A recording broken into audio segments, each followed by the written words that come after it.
오늘은 공사대금 못 받았을 때 떼인 돈 실제로 받는 5단계 방법 말씀드리겠습니다. 본격적으로 들어가기 전에 혹시 지금 공사가 끝났는데 건축주나 원청이 돈을 안 준다고 해서 소송부터 준비하고 계신가요? 그러면 공사대금 회수 방법의 한 20%만 쓰고 계신 겁니다. 건축주가 전화를 안 받고 현장 소장은 문자를 읽고도 답이 없고 자재비 나갔죠. 인건비 나갔죠. 밤새 현장까지 뛰었죠. 그런데 준공이 가까워지면 다들 말을 바꿉니다. 하자 얘기하고 추가 공사는 모른다 하고 정사는 다음 주로 미루고요. 이럴 때 대부분 이렇게 말씀하세요. 변호사님 빨리 소송 넣어주세요. 그런데 공사대금은 소송만 잘한다고 받을 수 있는 게 아닙니다. 준공 서류로 협상할 수 있는지, 현장 점유와 유치권을 검토할 수 있는지, 상대방 부동산이나 발주처 공사대금을 가압류해야 하는지, 판결 후에는 어느 재산을 어떻게 압류할지까지 전부 다르게 봐야 합니다. 카드마다 목적이 다르니까 쓰는 순서와 방법도 달라지는 겁니다. 그래서 오늘 영상의 핵심은 공사대금 회수에 대한 사고방식 자체를 바꾸는 것입니다. 공사가 끝날 무렵부터 쓸 수 있는 준공서류 협상, 유치권, 가압류, 공사대금 소송, 강제집행까지 제가 실제로 진행했던 사건들을 바탕으로 떼인 돈 받는 5단계 방법 그대로 풀어드리겠습니다. 끝까지 보시면 지금 내 현장에서 뭐부터 잡아야 하는지 보이실 겁니다. 안녕하세요. 건설부동산 전문 법무법인 이한 대표 변호사 윤서용입니다. 본론에 들어가기 전에 먼저 말씀드리고 싶은 게 있습니다. 법이라는 게 참 알고 모르고의 차이가 엄청 큽니다. 직접 공사대금 못 받아본 경험이 없는 사람은 잘 모릅니다. 직업 월급날은 다가오고 협력업체는 돈 달라고 연락 오고 은행 이자는 빠져나가고 내가 인원과 자재 투입해 지은 건물은 멀쩡히 사용하고 있는데 정작 나는 돈을 못 받은 그 생활. 직접 경험하지 않으면 그 지옥 같은 마음을 잘 모릅니다. 그래서 스스로 돈 받는 방법 많이 공부해야 합니다.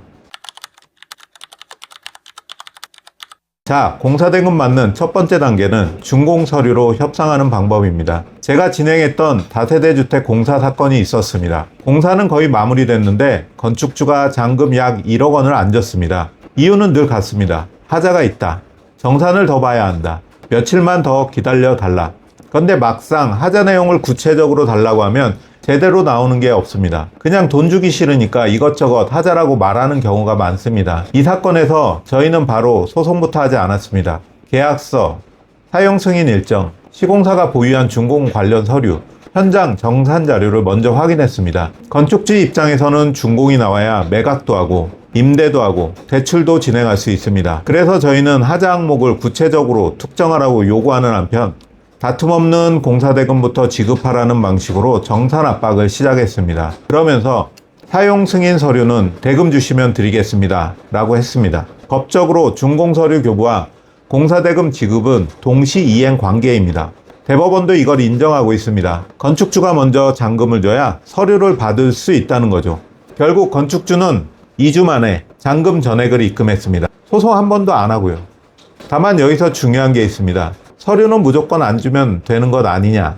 절대 아닙니다. 계약서는 어떻게 정해져 있는지, 이미 어떤 서류를 넘겼는지, 그 서류가 사용 승인에 반드시 필요한지부터 봐야 합니다. 서류를 함부로 안 주고 버티다가 오히려 역공을 당할 수도 있습니다. 업무 방해다, 공사 지연이다, 이런 말들을 합니다.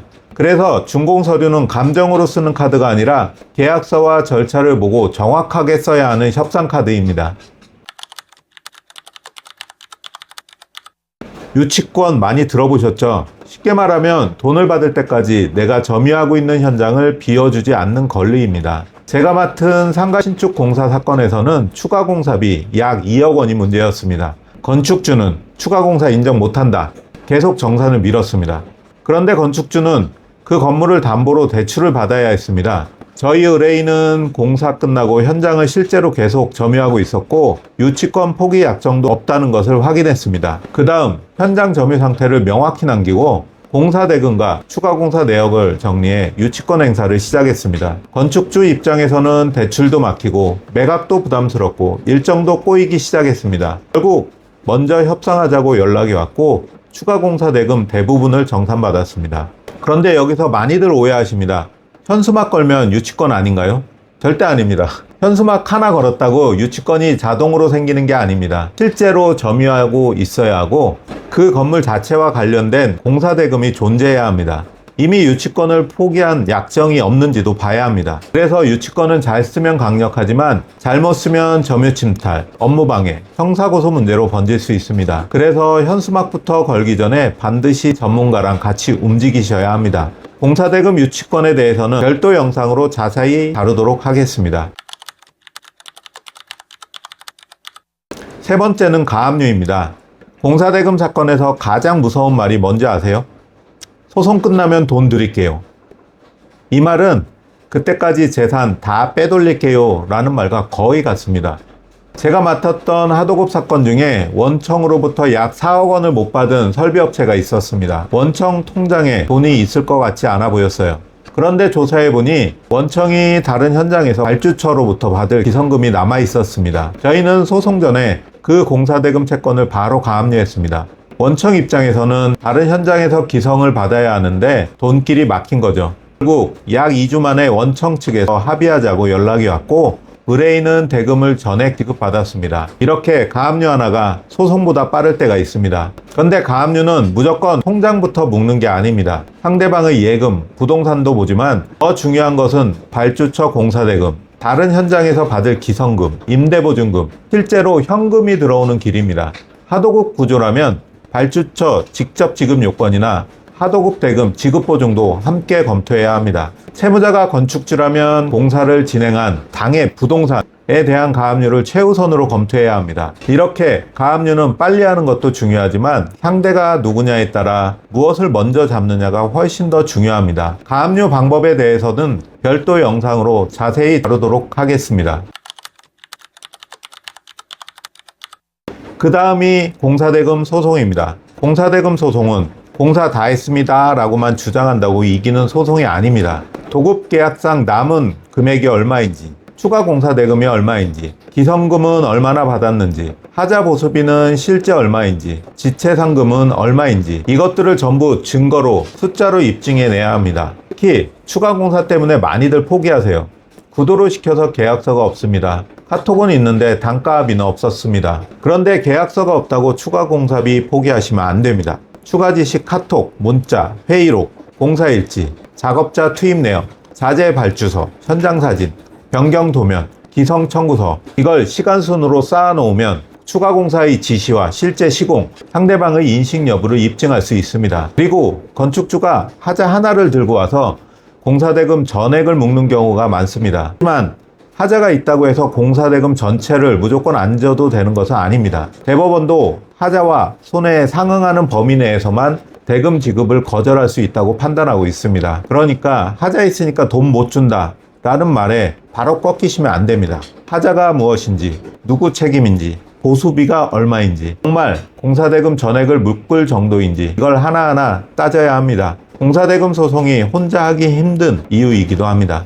그런데 공사대금 소송은 원금만 받는 게 아닙니다. 공사대금 지급 기일부터 상사이율 연 6% 이자가 붙고 소송 제기 후엔 소송촉진특례법상 연 12%로 올라갑니다. 그리고 하도급법이 적용되는 경우엔 무려 연 15.5%의 지연이자를 청구할 수 있습니다. 공사대금 소송은 기성금뿐만 아니라 추가 공사대금, 하자 손배, 지연 손해금이 얽혀있는 경우가 많습니다. 그래서 정산 합의가 어렵습니다. 이럴 경우 시간 끌지 말고 소송 진행을 빠르게 검토해야 합니다. 마지막은 강제 집행입니다. 판결을 받으면 대부분 이겼다 하고 안도합니다. 그런데 그때부터가 진짜 시작입니다. 가압류를 해뒀다면 본압류로 넘어가야 되고 안 해뒀다면 그때부터라도 재산을 빨리 찾아야 합니다. 부동산, 예금, 차량, 공사대금 채권, 임대보증금까지 잡을 수 있는 건 다 잡아야 합니다. 타이밍을 놓치면 상대방이 재산을 빼돌립니다. 실제로 판결 직후 재산을 빼돌린 케이스를 저도 여러 번 봤습니다. 물론 사행위 취소 소송으로 되돌리는 방법을 검토할 수는 있습니다. 하지만 그건 시간도 더 들고 비용도 더 들고 입증도 훨씬 어렵습니다. 그래서 공사대금은 판결을 받은 뒤 집행하려고 뛰는 사건이 아니라 판결이 나오기 전부터 집행까지 계산하고 움직여야 합니다. 결국 강제 집행도 경험이 핵심입니다. 강제 집행에 대해서도 별도 영상으로 자세히 다루도록 하겠습니다.